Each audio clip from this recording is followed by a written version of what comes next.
Good afternoon, everyone. We just spent more than 2 hours with 6 of the Epstein victims, some of the bravest women I've ever met. They're very courageous.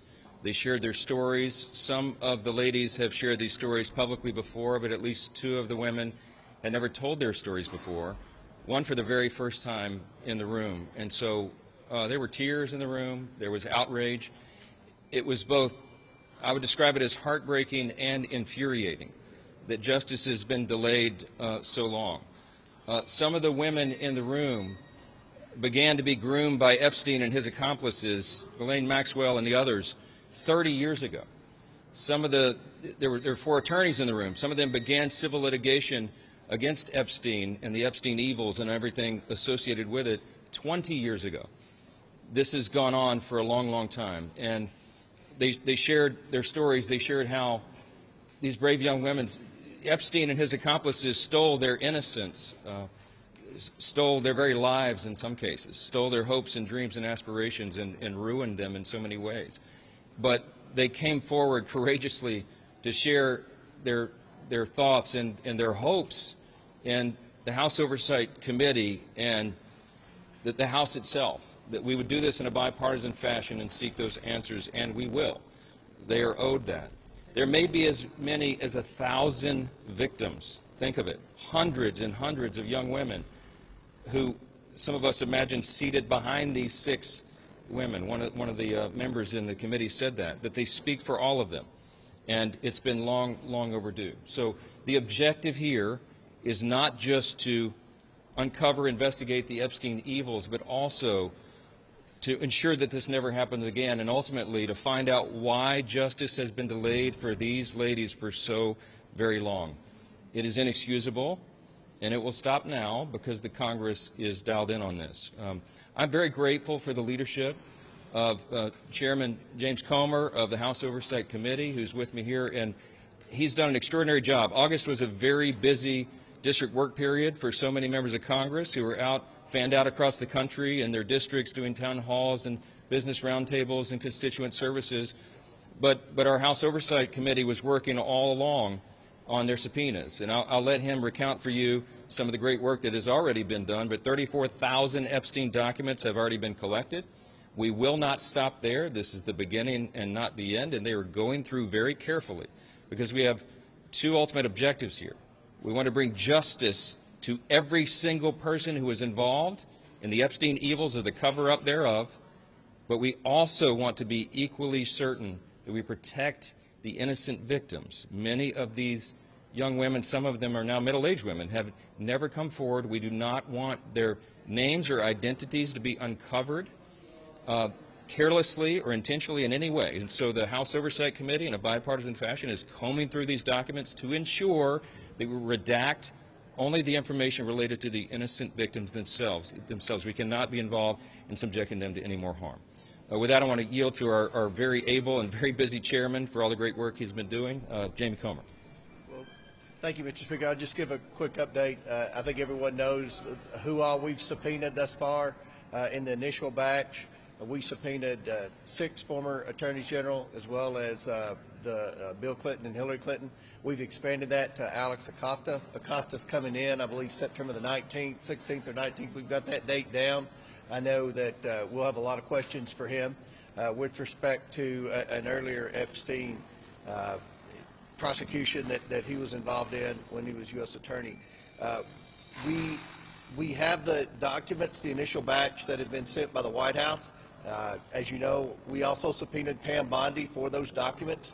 The White House is working with us. I want to publicly thank the White House for turning over so many documents thus far. We're in the process of uploading those documents for full transparency so everyone in America can see those documents. It's going to, as quick as we can get them uploaded, and as the Speaker said, there are 34,000 pages. So we're doing everything we can to get those uploaded. We want those to be public as soon as possible. And then we're going to continue to bring in more people. We learned of some additional names today.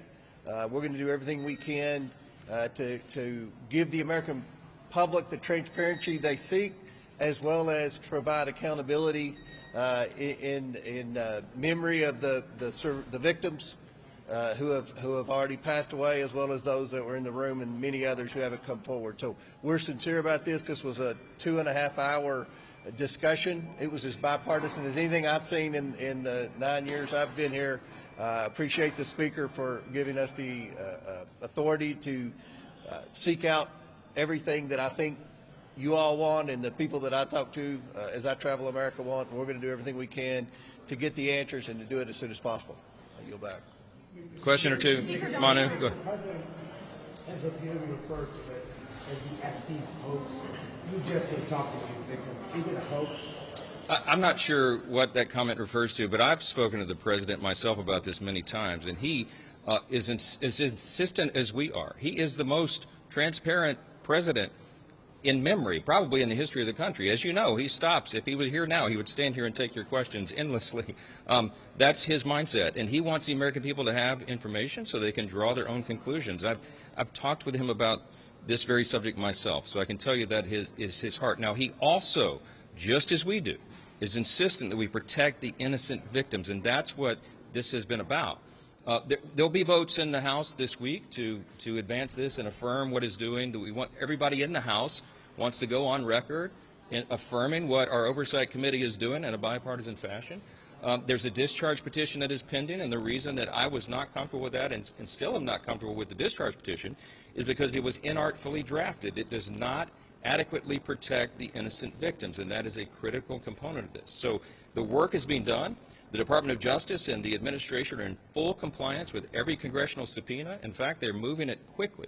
And so the American people are owed this information, and the expectation is it will come out soon. So. Can you specify what exactly in the Massey and Connor discharge petition doesn't protect survivors? Yeah, look, it was inartfully drafted, okay? They cite, for example, a code article that is supposedly to protect child sex acts, okay? These are legal term of arts, but they cite the wrong U.S. code provision, so it doesn't actually have any force of law. They don't actually have adequate protections for whistleblowers.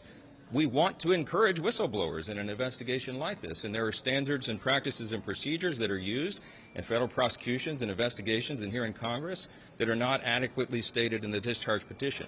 I think the petition itself is effectively a moot point now because all of this is happening. What the House Oversight Committee is doing, what they are actually gathering, is everything that was requested in the discharge petition, plus even more. And it actually has the force of subpoena, the effect and force of law, which is why it's actually happening right now, where the discharge petition does not lead to that. So it's not a lawmaking exercise. It's superfluous at this point, and I think we're achieving the desired end here. Yes, sir. Speaker Johnson, Chair. Well, we have a subpoena which must be supplied, must be enforced, and that does have the effect of law. So it's even more effective than a vote on the floor. I mean, we have subpoena authority, and it is being used aggressively here.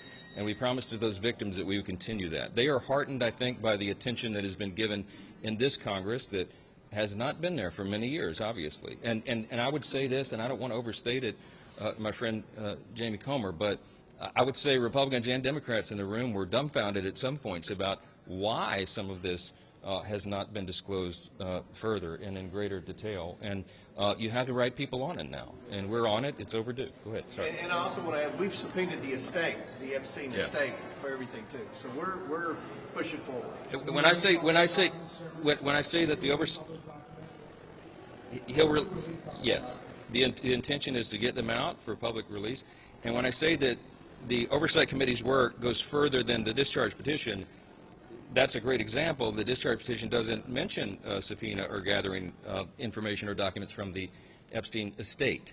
So there are other things that this committee, with its expertise and all of its lawyers and all the work, will be able to gather that wasn't even anticipated in this other pending measure. So, What's the plan to avoid a government shutdown in 4 weeks? What's the plan? oh, you want to talk about that now? Okay. Look, we're working through the appropriations process. We have been in good faith. As you know, we passed a few of these bills off the floor already, and the Senate has done some work. They passed a few and a little minibus. We've got to get these two chambers together. Of course, we have the end of the fiscal year comes up, the end of this month, and no one desires a government shutdown. So we'll be working in earnest over the next few days and next couple of weeks to ensure that doesn't happen. Stay tuned for the details. As you know, everyone was out on the district work period, and now they've all just gathered, and so there'll be a tsunami of activity here for the next, we'll have some sleepless nights wrapping it all up and getting it done. But I'm very optimistic we can avoid a shutdown, and it's going to require leaders on both sides of the aisle to come together and do that, and I'm certainly hopeful that we can and do it in a responsible manner. Mr. Speaker, there are some in your own party, Thomas Massey is one of them, who have said that by delaying a vote, resisting a floor vote on the Epstein documents, that you are protecting the president. What do you say? Well, I think that's obvious nonsense. We are demonstrating here that this is being done, but I'm going to emphasize again, it has to be done in the right way. I spoke with these 6 brave women who were here about our intention on that, and they were so grateful. I think they will tell you themselves, those who are willing to come forward to speak publicly, that they will say they want to be very careful. Not all the victims. In fact, the vast majority of ladies and women and young women who are subjected to these unspeakable crimes, I mean unspeakable crimes, some of the things we heard today, have chosen not to come forward for obvious reasons. So we have to very carefully guard their identities. We cannot be haphazard about this.